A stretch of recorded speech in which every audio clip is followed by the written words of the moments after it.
आध्यात्मिकता के लक्षण। Welcome to my YouTube channel Gyan Sagar में आपका स्वागत है। ऐसे ही वीडियो के लिए हमारे चैनल को लाइक करें, शेयर करें, सब्सक्राइब करें। आइए जानते हैं आध्यात्मिकता के क्या लक्षण हैं विस्तार से। आध्यात्मिकता कोई पूजा पद्धति नहीं है, बल्कि एक विलक्षण अनुभव है। इस अनुभव के लक्षण बता रहे हैं कि वैज्ञानिक चेतना संपन्न साधक श्री हनुमत श्री हमसे हर कोई ईश्वर की बात करता है। आप ईश्वर के समर्थक हो या विरोधी, उसकी चर्चा जरूर करेंगे। ईश्वर एक ऐसा नायक है जो दिखता तो नहीं है, लेकिन सबसे ज़्यादा महिमा मंडित है। अनसीन बट ओवर संग हीरो। जो लोग ईश्वर में विश्वास करते हैं उन्हें आस्तिक कहा जाता है, और जो विश्वास नहीं करते उन्हें नास्तिक कहलाते हैं। आस्तिक और नास्तिक लोगों में बदलाव होता रहता है। जो कल तक आस्तिक थे वे अचानक नास्तिक में बदल जाते हैं, और जो कल नास्तिक थे वे अचानक ईश्वर की महिमा गाने लगते हैं। इस नौटंकी को देखकर ईश्वर जरूर हंसता होगा। आस्तिकता और नास्तिकता पारंपरिक विनिमय का मामला है। इन्हीं अर्थों में मैं नास्तिकता को एक लेबल मानता हूँ। आज कोई नास्तिकता के लेबल में अपना कॉलर ऊंचा करके घूम रहा होता है, कल वही शख्स अचानक इतना आस्थावान बन जाता है। यही लेबल बदल गया तो आस्था बदल गई। दुनिया भर के लोग ईश्वर को कैसे लेते होंगे। ईश्वर को आमतौर पर दो तरीके से स्वीकार किया जाता है। पहला, ईश्वर को मानना, और दूसरा, ईश्वर को जानना। मानने का अर्थ हमने कभी ईश्वर को देखा तो नहीं, लेकिन सुना है कि उसका अस्तित्व है, और हम इसी से कन्विंस होकर ईश्वर के अस्तित्व को स्वीकार कर लेते हैं। चलो, लोग कहते हैं कि ईश्वर हैं तो मान लेते हैं। हमारे धरती पर पैदा होने के कुछ समय बाद ही मानने की यह प्रक्रिया शुरू हो जाती है। इस अर्थ में देखें तो मानना बिना अनुभव की स्वीकारता है। एक्सेप्टेशंस। हम सारे लोग इतने सरल हैं कि किसी के मुंह से सुनते हैं तो मान ही लेते हैं कि ईश्वर होगा। अब इसकी तलाश करने के पचड़े में कौन पड़े। फिर हम अपनी प्रार्थनाएं, अपनी संवेदनाएं, अपने दुख, अपनी मुसीबतें ईश्वर के साथ साझा करने लगते हैं। ईश्वर को मानने वाले लोगों की संख्या लगभग 100% है। ईश्वर को स्वीकार करने का दूसरा तरीका है उसको सचमुच जानना, रियलाइजेशन। हम में से कुछ ही लोग ईश्वर का बोध कर पाते हैं, या शायद ईश्वर जैसी किसी शक्ति का बोध कर लेते हैं, या फिर कुछ ऐसे स्टेटस का बोध करते हैं जिनके लिए कैवल्य, निर्माण का, मोक्ष जैसे शब्द इस्तेमाल होते हैं। जब कोई ईश्वर की शक्ति का बोध करता है तो वह बुद्ध कहलाता होगा।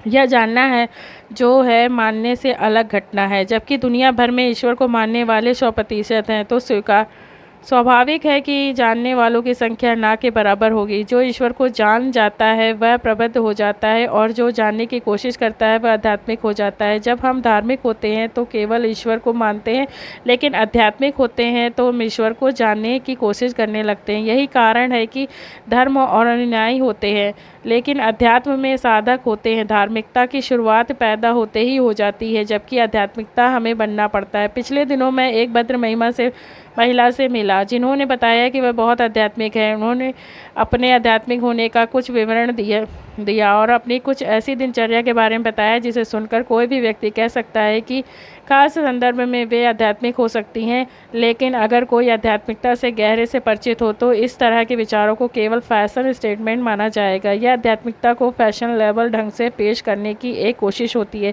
ठीक वैसे ही जैसे किसी महिला ने अपने परिधानों की बात की या किसी पुरुष ने अपनी बड़ी बड़ी मूंछों की प्रशंसा की हो।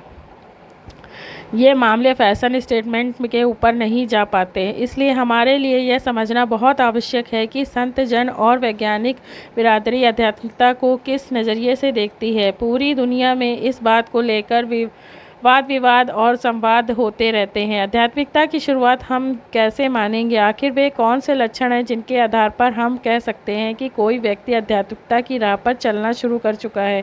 साधु संत भी इस लक्षण की तलाश में रहते हैं, और शोध करने वाले वैज्ञानिक भी आध्यात्मिकता के लक्षण के रूप में संत समाज और वैज्ञानिक कुछ बातों को लेकर मोटे तौर पर सहमत हैं। पहला, हम आध्यात्मिक तभी माने जाएंगे जब हम ईश्वर के प्रति गहरे जुड़ाव का बोध करेंगे, सेंस ऑफ कनेक्टिविटी।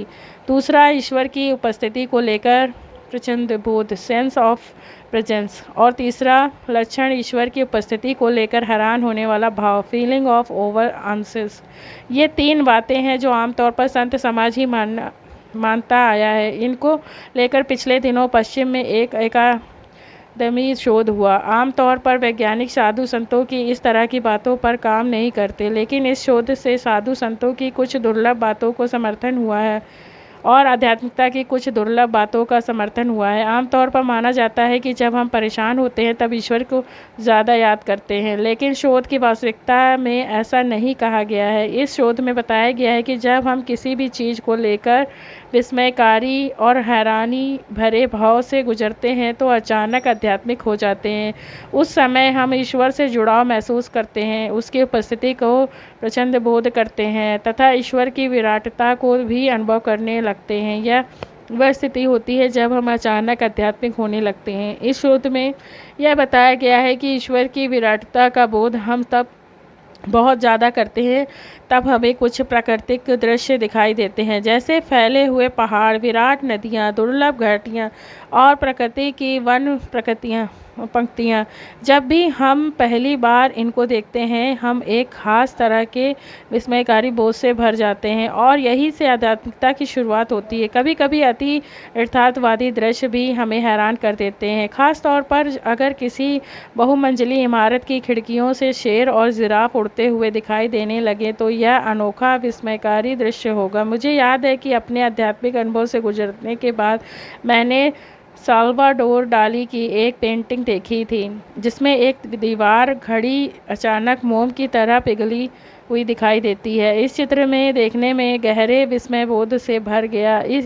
यह एक आध्यात्मिक अनुभव है। भारतीय धर्मों में आध्यात्मिकता की शुरुआत इसी विस्मयकारी बोध से होती है, लेकिन उसका प्रस्तुतिकरण थोड़ा अलग ढंग से है। कबीर दास जी ने लिखा है कि दुख में सुमिरन सब करें, सुख में करें न कोई।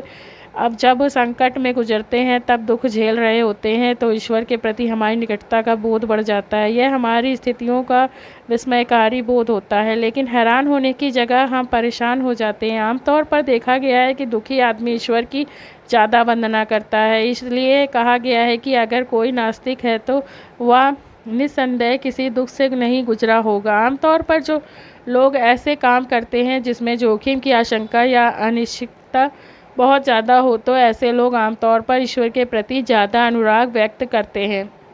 अगर कोई बिजनेसमैन कर रहा है और नास्तिक देखे तो यह किसी दुर्लभ खोज की तरह होगा। फौज में लड़ने वाले पायलट, फायर फाइटर और सर्जन अनेक अवसरों पर आध्यात्मिक अनुभव से गुजरते हैं, क्योंकि उनका काम ही ऐसा है कि वो कभी न कभी विस्मयकारी बोध से ज़रूर गुजरेंगे। यही बात उन्हें आस्तिक और बताती है। आमतौर पर पुरुषों के मुकाबले स्त्रियों को ज़्यादा आध्यात्मिक माना गया है, क्योंकि स्त्रियों का विस्मयकारी बोध पुरुषों से बेहतर माना गया है। इसलिए स्त्रियों में कुछ ऐसे आध्यात्मिक गुण होते हैं जिन्हें हम प्रेम, दया, करुणा, सदैव क्षमा और मैत्री का नाम दे सकते हैं। तुमने कभी अपने बच्चे की बाल लीलाओं को देखते हुए किसी माँ को विस्मयकारी बोध से भरते हुए देखा है? सूरदास ने यशोदा द्वारा कृष्ण की बाल लीलाओं पर लिखे गए अनेक पदों में इसी अनुभव का वर्णन किया है। जो व्यक्ति जितना आध्यात्मिक होगा उसमें जीवन के प्रति सम्मान उतना ही अधिक होगा। ऐसे लोग हिंसक नहीं हो सकते, ना तो वे दूसरों को मारना चाहेंगे और ना आत्महत्या करने की सोचेंगे। पुरुषों के मुकाबले स्त्रियां कम आत्महत्या करती हैं। आध्यात्मिकता के मामले में लेडीज़ फर्स्ट का मामला वाकई सच है। बात एक बार की है, यहाँ और वहाँ। एक बार एक राजा ने अपने मंत्री से कहा, मुझे इन 4 प्रश्नों के जवाब दो, जो यहाँ हो वहाँ नहीं, दूसरा जो वहाँ हो पर यहाँ नहीं, तीसरा जो यहाँ भी ना हो और वहाँ भी ना नहीं, चौथा जो यहाँ भी हो और वहाँ भी। मंत्री ने उत्तर देने के लिए 2 दिन का समय मांगा। 2 दिन बाद वह 4 व्यक्तियों को लेकर राज दरबार में उपस्थित हुआ और बोला, राजन, हमारे धर्म ग्रंथों में अच्छे बुरे कर्मों और उनके फलों के अनुसार स्वर्ग और नरक की अवधारणा दी गई है। यह पहला व्यक्ति भ्रष्ट अधिकारी है। यह गलत कार्य करके यहाँ तो सुखी संपन्न दिखाई देता है, पर इसकी जगह वहाँ यानी स्वर्ग में नहीं होगी। दूसरा व्यक्ति एक सज्जनग्रस्त है और यहाँ ईमानदारी से रहते हुए कष्ट जरूर भोग रहा है, पर इसकी जगह वहाँ अवश्य होगी। तीसरा व्यक्ति भिखारी है। यह दूसरों पर ही आश्रित है। यह ना तो यहाँ सुखी है और ना वहाँ सुखी रहेगा। यह चौथा व्यक्ति दानवीर सेठ है, जो अपने धन का सदुपयोग करते हुए दूसरे की भलाई भी कर रहा है और सुखी संपन्न भी है। अपने उदार व्यवहार के कारण यहाँ भी है सुखी है और अच्छे कर्मों के कारण इसका स्थान वहाँ भी सुरक्षित है। थैंक यू, धन्यवाद।